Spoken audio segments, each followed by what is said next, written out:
আসসালামু আলাইকুম, সবাই কেমন আছেন? আজকে আপনাদের আমি মিষ্টি কুমড়া দিয়ে ইলিশ মাছ রান্না করে দেখাবো।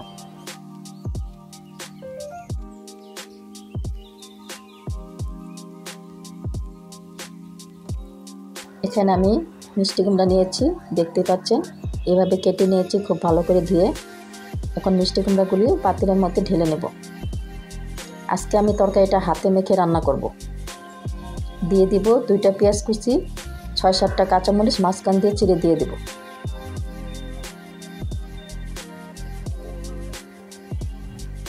এখন দিয়ে দেব 1/2 চামচ রসুন বাটা।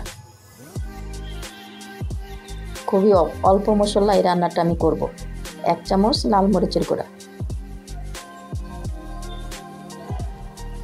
1/2 চামচ হলুদের গুঁড়া,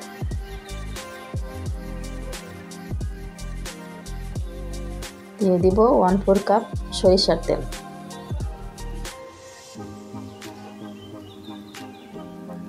আমি একটু ঝাল ঝাল করে রান্না করব। দিয়ে দেব স্বাদ মতো লবণ। এখন সব একসাথে ভালো করে মেখে নিচ্ছি।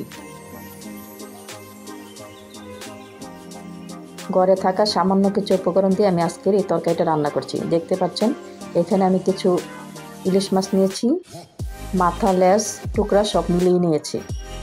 এখন সব একসাথে খুব ভালো করে মেখে নেব। এখন দিয়ে দেব পানি, 1 কাপের চেয়ে সামান্য একটু কম পানি দিয়ে দেব।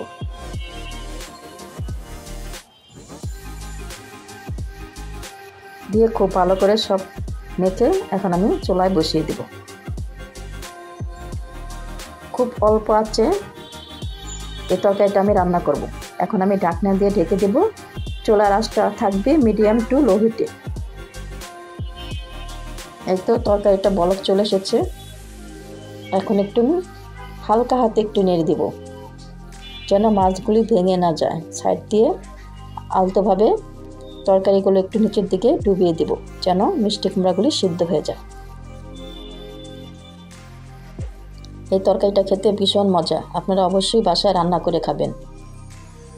আমি সবসময় চেষ্টা করি ঘরোয়া উপকরণ দিয়ে আপনাদের রান্না করে দেখানোর জন্য। আশা করি আপনাদের কাছে খুব ভালো লাগবে।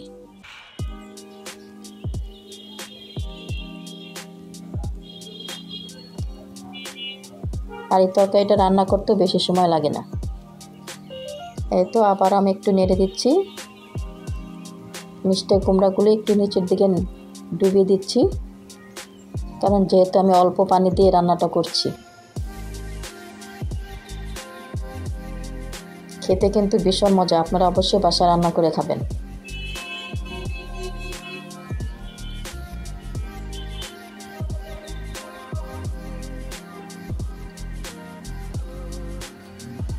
আমার তরকারিটা হয়ে গেছে। এখন আমি দিয়ে দিব ধনিয়া পাতা। দিয়ে আর বেশিক্ষণ আমি জাল দেব না, মাত্র 5 মিনিট জাল দিলে আমার তরকারিটা হয়ে যাবে।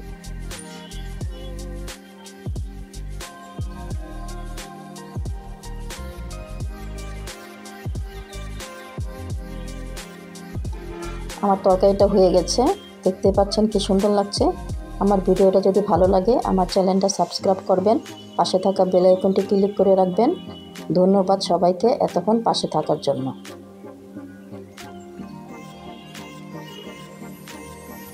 এখন আপনাদের আমি পরিবেশন করে দেখাচ্ছি।